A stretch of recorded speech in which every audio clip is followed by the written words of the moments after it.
theatric, dyspraxic, theatric, dyspraxic, theatric, dyspraxic, da da da da da da da da.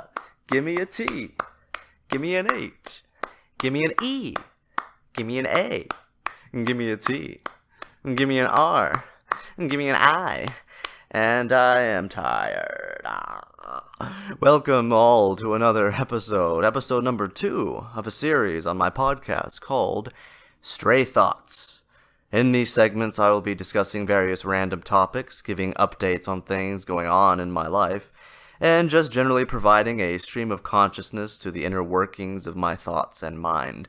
Hopefully, the more I do it, the better I'll get, and the more entertainment I might provide to you, the consumer. The first time I did this, when I recorded my first episode, it felt a bit disjointed and unfocused, and I wasn't really the most comfortable when I was doing it. I wasn't really all that happy with it. I think part of the problem was that, and this is true about a lot of things that I start, is that I try to tackle too many subjects at one time, and as I tried to introduce everything and recap other things, I was too hyper-focused on how much time was going by, and recording it all in one sitting just made it awkward and, a little bit tense. So I think what I'll probably do is I'll probably record bits at a time and figure out what I'm going to say until I reach a point that I can keep it flowing organically without fumbling over my words too much, which of course it won't make any difference to people listening because it will sound like I'm recording it in one sitting, but yeah, sometimes I just need a moment to gather my thoughts, and so, you gotta stop the recording and, make sure that there's not too much dead space and just a bunch of nonsense that just wastes your time. I mean, this whole thing is going to waste your time, but hey, you know what? If you're going to listen to it, you probably have your own reasons, which I'm not going to ask about. But naturally, as a dyspraxic, words don't always come out the way I intend them to. And also, another problem is that I don't live by myself. And even though I could probably do this without people around me paying much mind or really caring all that much, it still feels a bit awkward for me when I don't have, total privacy. Which kind of brings me back to something I mentioned in my previous episode. I used to do reactions on my main channel, just called the Theatric Dyspraxic. And it was fun, and I'd like to do them again, eventually, someday. But I just don't really have the space to really do that comfortably. So I get really self-conscious.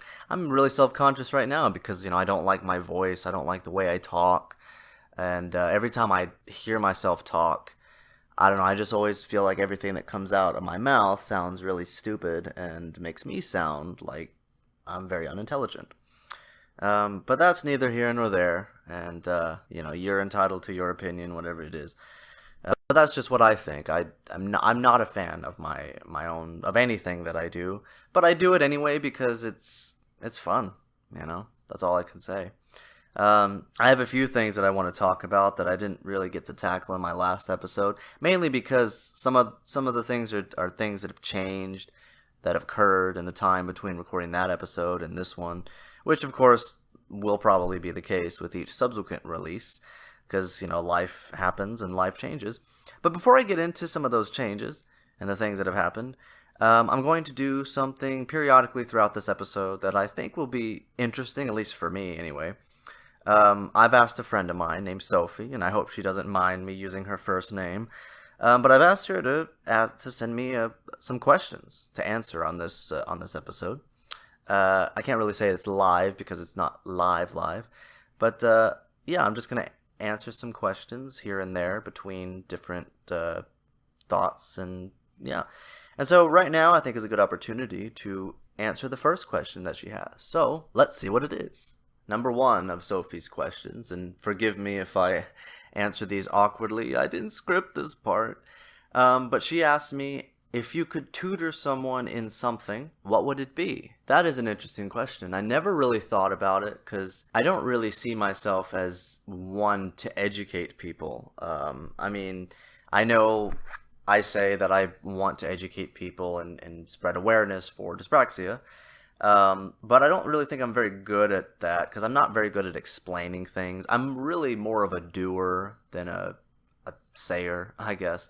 I'm not really good at kind of showing someone the ropes, or really instructing someone in a particular field or craft or task. But I do think that I know enough about acting to kind of coach somebody. Maybe not so much tutor them, but like coach them, give them little bits of feedback if they perform, if they have something prepared to perform. I could watch it, give my assessment of it, critique it, and I think that I could have some worthwhile advice. Maybe, I mean, depends on how old the person is, obviously, and how experienced they are. I'm talking about, if somebody's like a teenager or something, and they're like brand new to theater, but they really want to improve their acting abilities, then I think that would be a great thing. I think that would be something that I would be kind of good at. I think that I would have something interesting to tell them. So hopefully that was again, I don't know. I'm the last person that should have a podcast because I don't even. And it's funny because I'm recording this on Audacity, and if you've ever recorded anything on Audacity, those little wave things that you see whenever you're recording something, they, sometimes they're small and sometimes they're big. So I keep looking at it, and it's like all of a sudden the waves will be like big, and then small and then big. It's like, how loud am I? Like I never know, I can never control the volume of my own voice. One of the things that I think, one of the problems that I have with these kinds of things is that and I know this might sound odd and confusing, but I think one of the challenges that I have is that I'm doing this while sitting still. And I think probably most likely I have some sort of ADHD. I don't know. But I've done a couple of live streams on Instagram where I just like take a walk and then I was just talking about things as I'm walking, and that I think was a lot more interesting and natural than what I'm doing now, because I'm like sitting here.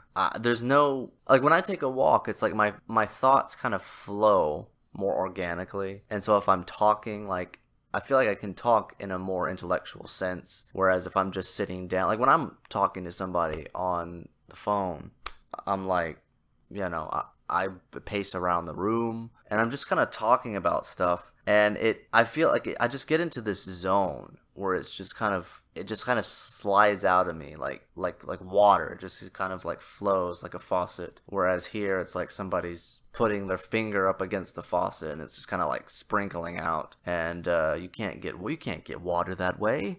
Come on, man. So I think that's one of the reasons, and I wish that I could just record this while taking a walk and just do that. But unfortunately, that's just not something that I can do. So I have to settle for just being awkward and stumbling through here, and I never know what to say.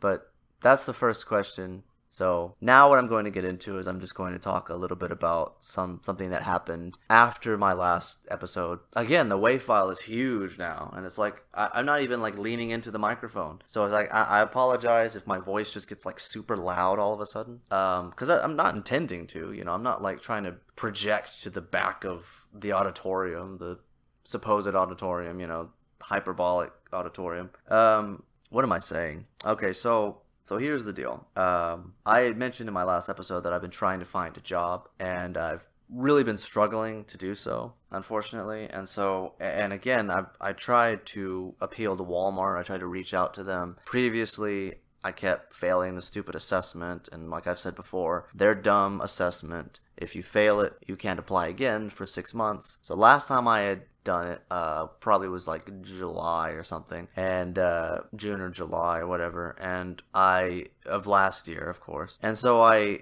couldn't apply again until December. So I finally did apply, but I didn't. It took me a while to apply again because back in December I couldn't really get a job because I wasn't vaccinated yet, and my parents didn't really want me to get a job until I was vaccinated.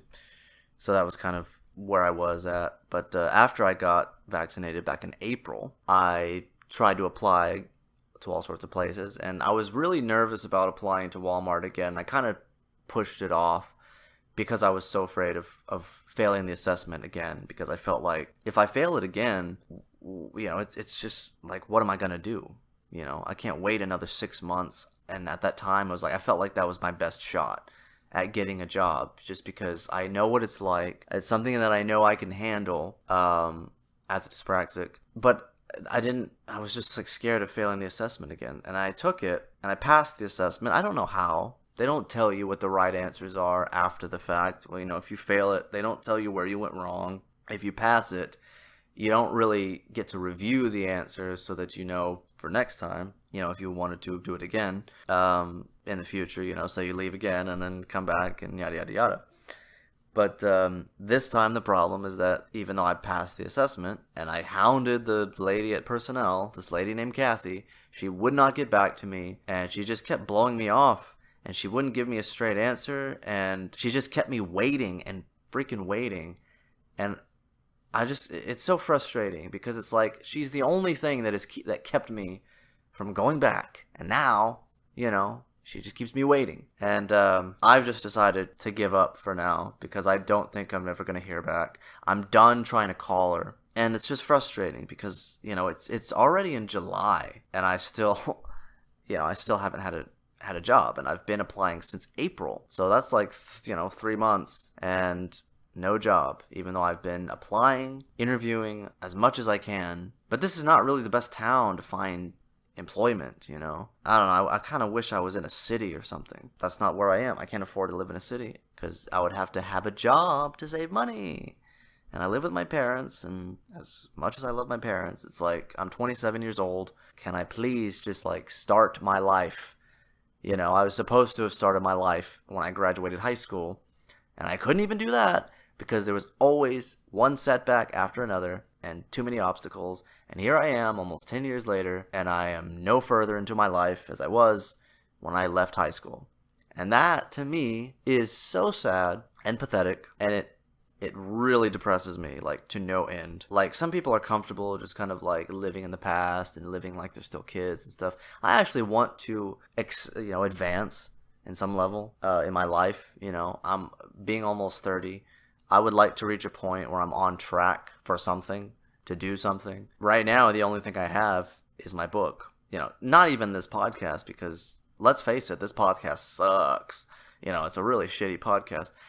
And literally the only reason I'm doing it is just because I want to do it, not because I feel like, oh, I'd be so great at doing a podcast. I think I'd be much better at doing a podcast if I had someone to bounce off of. But I don't have any friends, I mean, I have friends, but I don't have any friends who would want to come on here and kind of riff and bounce off of each other because, I don't know, they get uncomfortable with being, recorded and having their voice put out there, and which I kind of get, but at the same time I kind of just stopped giving a shit about that. And I don't know, I don't think, unless you're like Bill Burr or something and it's just you, then I'm gonna ask Sophie for the next question as I ramble on here. But someone like Bill Burr, a comedian who's really known for doing kind of solo stuff, he's able to do it, and he's not dyspraxic or ADHD like I am, so he's just kind of he can keep a train of thought and come up with funny stuff. And for me, I'm just kind of unfocused. But anyway, my point, to get back on track,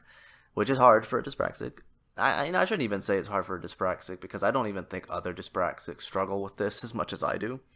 It's almost like I'm making excuses for my own stupidity and my own, scatterbrained intellect and lack of anything noteworthy or sophisticated to say. But where I was going is, I've mentioned, and everybody knows that who knows me at all, who cares, I take walks all the time, and pretty much every day around sunset. It's almost like it's almost like something I feel like I have to do, unless I have something else to do, but I don't like to stay at home all day. So usually around 7 at night or 7:30, when the sun is first starting to go down, I'll take a walk. And I used to go to this place called Dogwood Trails, but I kind of got bored with that. And I think last time I forgot to mention something interesting, which I'll mention later. I saw a lady, either, I hope she was peeing. If she wasn't, she was doing something else. That's even more gross. But I mean, to do that in public is gross, and seeing it with my own eyes is gross too. But I'll tell that story in a little bit. It's really not that interesting. But, I don't know. It was interesting to me, but not in a positive way. Sometimes something disgusting happens and you're just like, ugh, I'm going to tell everybody about this disgusting thing that I saw later. But most of the time, like, there's nothing. Nobody goes to Dogwood Trails. It's just, it's a boring place to be. I mean, everywhere in this town, in Palestine, is boring as hell. There's nothing fun to do. The only thing kind of fun to do is to go to this bar called the Outlaw because they do karaoke. But not a whole lot of people like to do karaoke. And if you've ever gone to bars, I don't know if it's different in other places, but every time I go to a bar, people aren't really there to meet people, They're there to hang out with their friends and kind of just like do their thing with people that they want to do it. Or couples go there just to be with each other. Shut up, stupid antivirus bullshit. And so, it's not a great place to meet people. But I don't really have any friends left in this town. I used to have friends, but they all kind of screwed me over. Or we kind of lost touch because they don't, they're not consistent. They're not a consistent part of my life. And they don't really make much of an effort to stay in my life.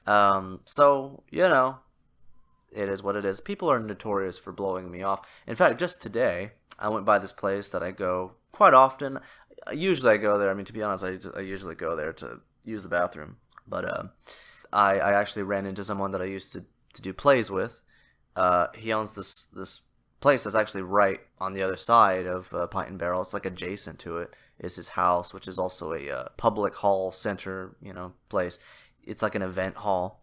And it's called Nickel Manor. And the guy who runs it, his name is John. And he runs it with his wife, Kathy. And they've always been kind of nice to me, but again, nobody really stays in touch. And I've run into them before, and John actually bought a beer for me once, which was cool of him. My stupid computer messed up again. Where was I? So John, he bought me a beer that one time, so I actually ran into them. Well, I didn't run into them, but I saw them at Pine and Barrel again today. I went by to use the bathroom, and as I was coming out, Kathy looked in my direction. Could have sworn she saw me, so I just waved and I said, "Hey," and then nothing. They didn't even acknowledge me. So I was quite embarrassed by that, and maybe I shouldn't have been embarrassed, but I was because I don't know. It happens quite often actually. I'll say hi to somebody and they just don't say anything in response. And it just, I don't know, I feel like it makes me look foolish. It makes it seem like I'm just some crazy person talking to someone that I don't know, even though I do know them. Or that I'm trying to suck up to people. I don't know. Anyway, I kind of was embarrassed, and I was kind of annoyed when I left. Because, because I was embarrassed. And because I could have sworn that they saw me, but they just didn't feel like acknowledging my presence. And saying hello whenever I said hi to them. So it is what it is. And I'm not a very popular guy. And when you listen to this, it's really not hard to see why. I'm not very interesting. I'm not very funny. But hey, whatever, it is what it is. But anyway, the point that I was trying to get to, if I don't take 20 minutes just to say one thing. But the other day, last week, which was probably the day or so after I recorded my my last episode, I was walking by this restaurant that I walk by frequently. I think it's called Home Owned Grill. I should probably memorize the restaurant. Probably would be a good idea. But I walked by this place and I decided to go in and ask them. And at the time they were closing, which probably wasn't the best timing on my part. But I decided, you know what, I was getting depressed. I was getting really agitated about not hearing back from Kathy at Walmart, not John's wife. And I went and I decided, you know what, I'm just gonna go in and they had a now hiring sign. I'm just gonna go in, and so I went in. I asked to speak to the manager, and the owner was this young guy, looked to be about my age, maybe even younger. I don't know. And I asked him if he was hiring, and he gave me an application to fill out, and then he sat down and talked to me, just asked me some standard questions, and it was cool and everything. And he basically asked me when I could start, and I said, well, I mean, I could start right away. One of the questions he asked me, now that I remember, I kind of made a fool of myself. I didn't make the best impression, because I walked in, of course, right before they were closing, and so I was already kind of imposing on them, and I was, sweaty, I didn't have like the best, because I was wearing like clothes that I could sweat in, so just like some shorts and like a long t-shirt, baggy t-shirt, and I asked if I could speak to him, or he took me aside, and why can't I not talk ever? He took me to a booth to ask me some questions, and we were talking about, so one of the things. So sorry again. I apologize for not having any coherent thoughts. One of the things about this particular restaurant is it's right next door to the community theater that I used to do plays at quite a bit. That's actually where I met John, and because he often directs shows there, he often appears in shows there, and so I walk by the theater all the time, and I also walk by this restaurant. So I mentioned, I used to be very involved in the community theater here, and he said, yeah, the owner of the theater, the person who runs it, comes over and eats quite a lot. He's a regular, and he'll tell me about kind of what they're doing. And I was like, is that the guy that looks like Santa Claus? And he just like gave me this look like, no, he doesn't look like Santa Claus. And the reason is I remembered a guy, and I thought he was the owner. I don't really know exactly what his role is, but I used to see him at plays, particularly on like opening night, or he would usually be the person like running the box office, so selling tickets and stuff like that, and running concession and stuff. And he looked just like Santa Claus. He always wore red. He was fat and jolly and had like a long white beard. So it's that's kind of I was a little bit embarrassed by that, and so again, I didn't make a very good first impression. So that's pretty much what happened. And so he asked me when I could start, and I said I could start right away whenever you need me to. And he said, well, I can start you training on Tuesday, which is tomorrow. And that's the whole reason why I wanted to record this now, because I wanted to record something before I actually started at the job, so that I could have something to talk about, tell the story. And then, so next time I do an episode, I can talk about what actually happened on, when I start. My first day, how that goes, my, first couple of days, maybe some experiences. Hopefully something interesting happens. Hopefully not something that's like really rough, like I make a huge fumble or clash with somebody, which always seems to happen whenever I start every job. I always seem to clash. Not usually on my part, but somebody usually decides that they are not a fan of mine. So usually we end up like clashing or something, and it just becomes, I don't know, drama ensues. Drama seems to follow me wherever I go, unfortunately, anytime I interact with people. And it's not like I cause it, it's just like, I don't know, I make mistakes, and I don't mean to make mistakes, obviously, but when you're dyspraxic, it happens all the time. Just like right now, it took me like 30 minutes to talk about like two things, and my apologies to Sophie, because I only answered one of her questions. I was hoping to get to like 5, but I just spent like the entirety of this podcast just bullshitting and wasting time. And I think from now on, I'm probably just going to script these. It's probably the best thing to do. Just script these little by little, because I just feel like I'm wasting too much of your time and not really covering what I should be covering. So again, I apologize. I was hoping that this would be better than the last time, but that isn't what happened. Anyway, I think, so just to end that particular point, I start my new job tomorrow, which this will be, uploaded before, after this, god damn it, this will be uploaded after I start. So again, god, I'm so sorry. I'm so embarrassed right now. I suck so much, I'm so fucking bad. This is why I just wish I had another person to bounce off of. It would make things so much easier if I just wasn't doing this alone. But I have to do everything alone because nobody wants to do anything with me. Nobody wants to collaborate. Because again, drama ensues. I had other dyspraxics. All the dyspraxics hate me now. So I can't do anything. And I just end up having like this sort of like breakdown, because it's like, god damn it, why is this so hard? Why am I so bad at this? So yeah, so I'm gonna get to Sophie's second question, and hopefully I'll get to another one. And I was hoping to do more than just 2 or 3, but again, I just wasted all the time that I had. So her next question is, whenever I listen back to the last thing that I recorded, I just realize how nasally my voice is, and I try to speak in my throat, so that it's not so nasally. But once I hear it, it's like, well, let me see,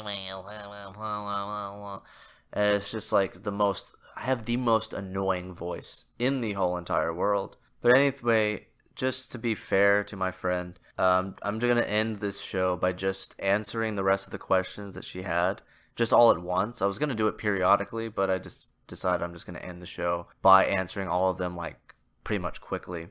So her second question is, what is an activity that you do that instantly calms you, or any activity that is calming to you? So to answer her question, the second question that she had, which took 30 minutes to get to the second one, the thing that calms me the most is probably taking walks. That's probably the thing that's sort of how I unwind. That's how I relax.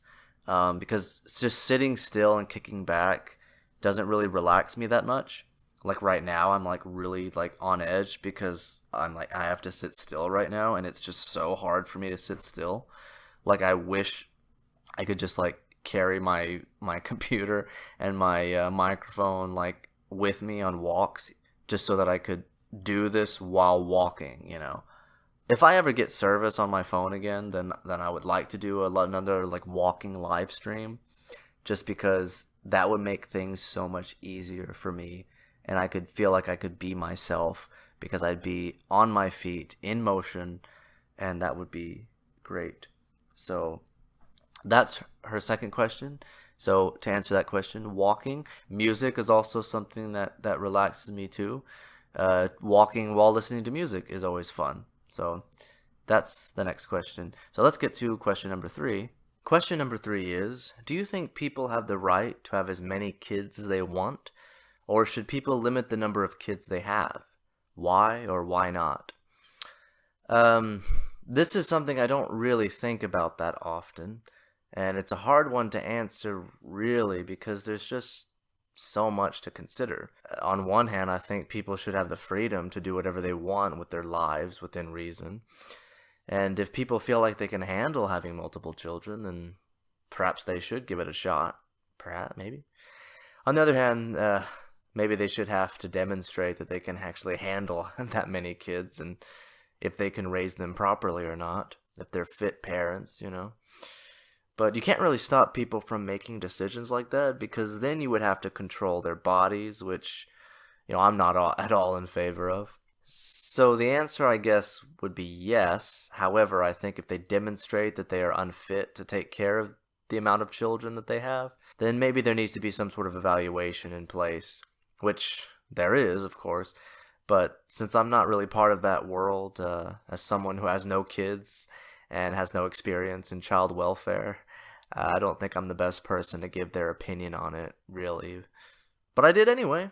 So, there you go. Question 4. When was the last time you cried? It's kind of funny because after recording this disaster, I kind of wanted to cry then. But probably the last time I cried was a few weeks ago. And again, I don't want to bring anyone down, but that's pretty much all I'm good for. But I was just thinking too much about how pitiful my life has turned out, and how this was not where I imagined I would be at 27, especially when I was a kid. I think that's the case with most people. I think we end up being disappointed in the way our lives turned out because it's not what we envisioned for ourselves when we were young, when we were at an age where the future seemed so far away. And now it's here, and it's not at all what we pictured. So it kind of seems pointless. You think, what do I do now?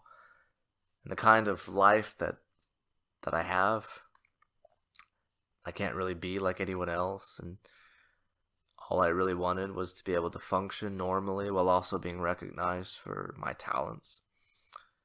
My talents seem worthless when you see me fail at even basic jobs like the ones I've had. I suck at food service and retail. There's really nothing I'm good at besides creative writing and performance. And even that's too subjective. So when I think about stuff like that, usually I try to dissociate myself from it. Like, maybe it's not real and it's just a dream. I guess it's a form of denial, a coping mechanism. But then there are times where it just seems to come to the front and it becomes too much. And I think I think that in this one life that I have in this world, and it has to be this one, I end up envying others so much, perhaps too much. But yeah, it seems like every few months I have like a full-on like mental breakdown. And well, those are the only times that I really cry anymore. Question 5. Do we put too much pressure on girls and women to have perfect bodies? Always a good setup to something I'll get in trouble for. I think we do, but I don't think it's exclusive to girls. I think we like to pretend that boys can just dress and look any way that they want and it doesn't make a difference, but it really does. I think when you're really young, it doesn't matter all that much. You can be a fat child and you'll just be the funny fat one in the group.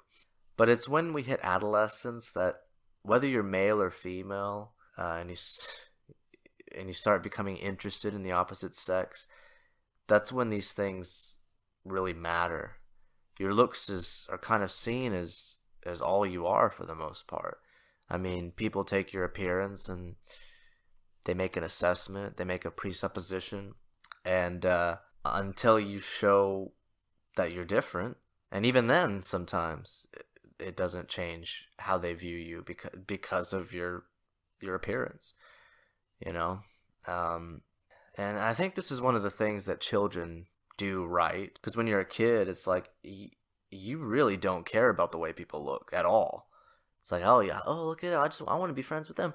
And if somebody's like just looks fun, that's all that matters. But it becomes complicated when you hit a certain age, when you hit puberty, and everything is really about sexual attraction, and it never really goes away. And I miss those days where it just didn't matter, I mean, I worried about things a lot less when I didn't worry about like how I came across to girls or whatever. When I was like 12 to 14, I had a big round head, and I was very pale.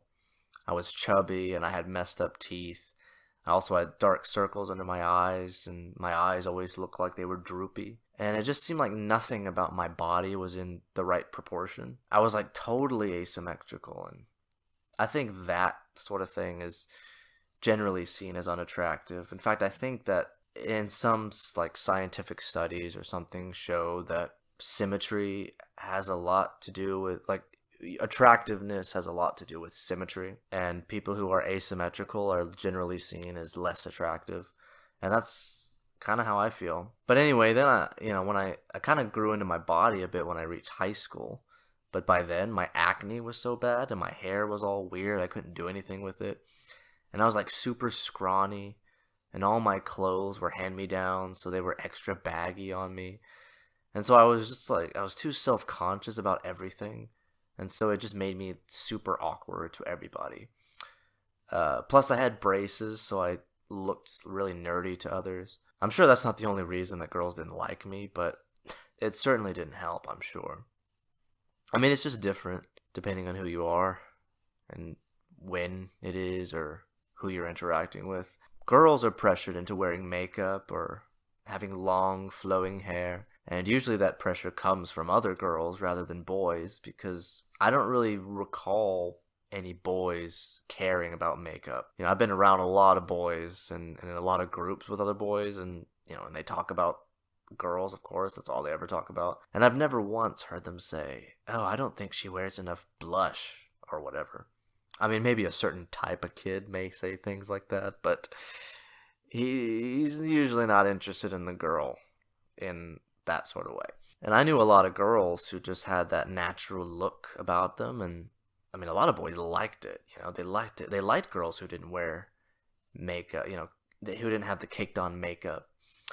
And they were still sought after by a lot of guys because even though I think that women and girls are kind of told that it's, men who are putting all this pressure on them and that you have to be a certain way to fit this sort of standard of beauty that men have. I don't think that's true at all. I don't think men really have that much of a standard of beauty except certain basic things that are part of our biology, like wanting a girl who looks healthy, who looks fertile, things like that. And those are things that are, you could achieve those things, but you have to be willing to try. And I don't think girls really have to compete as much for the attention of boys as boys have to do the other way around. We're the only ones. We're the ones who have to impress the girl and convince her that we're the awkward hand they'd rather hold. Now, of course, it's different depending on certain factors. I'm sure some women will stop me there and say, no, you're wrong. And I'm sure partially I am, because as someone who isn't female and didn't have that experience, I am coming from a place of ignorance, just like it would be if a woman tried to explain my life as a boy. I'm not saying girls don't struggle at all. That's of course not how it is. Girls who were bigger didn't usually have it as easy, although it seems to me like they didn't really struggle as much as, say, I did when it came to dating. It seems like there's always a guy for every girl, but not a girl for every guy. Even the big girls could find a boyfriend somewhere, whereas I was almost like the villain in some creepy supernatural story. I think girls pay more attention to things like status, and that's why fashion is such a big deal for them. And when you're poor like I was and still am, you can't afford the best attire, so you don't get noticed as much. Women are generally more material than men on average, and so a guy has to look like he's dressed for success, like he has some kind of wealth or power for them to be seen as attractive. And there's a lot of pressure in how you present yourself, even though the way that you present yourself is not always within your control. You always have to seem confident and stoic at all times, and if you feel awkward and it shows, that's a major turnoff. As a dyspraxic, I can't quite control my demeanor. My discomfort is always written in my body language and across my face. Again, we went on another tangent. I could go on forever about this subject, but to answer your question, I think it goes both ways. I think the pressure is equal parts on boys and girls and men and women. They just affect us in different ways. Girls are pressured to be pretty, and boys are pressured to look confident and dignified and like they have money. Usually girls are pressured by other girls, and boys are pressured by girls as well. Although there are certain social pressures boys put on other boys, like seeming manly. But I don't think it quite impacts us as much. I mean, hell, I think the most ruthless bullies that I had in elementary school and junior high were the girls. Because a boy will just like kind of say something to get a rise out of you, but a girl will use like manipulative tactics to really get under your skin and mess with your insecurities. They're really good at that somehow. So I think it seems to it matters more. Of course, I'm only speaking in general terms here. This is a very complicated subject, and there are always variations, of course. Question 6. Is there a relationship between eating animals and viral epidemics? Yes or no? I have no idea if there is or not. I feel like that's a question of science or biology, and I couldn't possibly answer that properly. I don't have the proper credentials for that. I wish I had more to say on that topic and give a more in-depth response, but that's really all I can say about it. I think there's always a potential health risk with whatever diet you decide to do. So whether you're vegan or you eat a balance of meat and vegetables, I say just try your best to eat responsibly. Of course, I am not one that practices what they preach. I have a pretty unhealthy relationship with food. Though I suppose it could be worse, and I have seen worse. I mean, you haven't seen me on TLC, so for now I'm doing okay. Question 7. What title would you give this chapter in your life? Limbo. Actually, I wouldn't give this chapter any name because nothing interesting has happened in it, so I'd probably just skip over this chapter entirely. Question 8.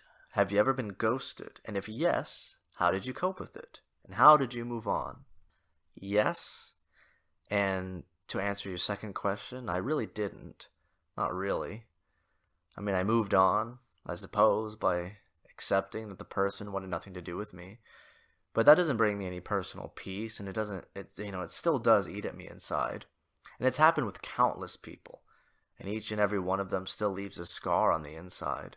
It doesn't matter if I knew them for a night or if I knew them for years. If they're no longer a part of my life, it still affects me, and it leaves me questioning what happened. Unfortunately, unlike myself, people are not very good at communication or mediation. So while I try to fix the tear in the fabric of our unity, they just turn away and walk right into the shadows while I'm just left standing on my own. It's an endless cycle, and because of that, I don't really get close to people anymore. I still attempt to make connections, and I still do form bonds, but I'm always on guard, and I mentally prepare myself for what I feel is the inevitable falling out. If people stay despite my expectations, it's a great surprise, but I'm still on guard, and I still expect that day to come. Question 9. Which one of your personality traits are you most proud of? I think I'm glad that I can still relate to the innocence of a child.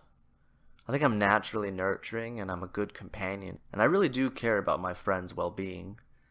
I can appreciate a kind stranger, and I don't take it for granted if people just show just a little bit of common courtesy.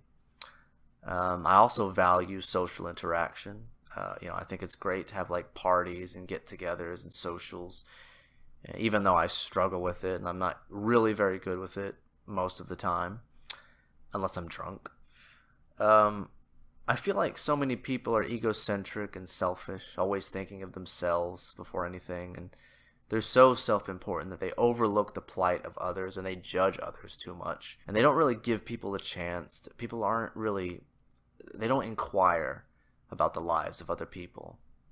They don't seem curious about other people. They just want to talk about themselves. Maybe like me. I mean, I admit I'm often kind of, sometimes I'm the same way. Sometimes I put my needs first.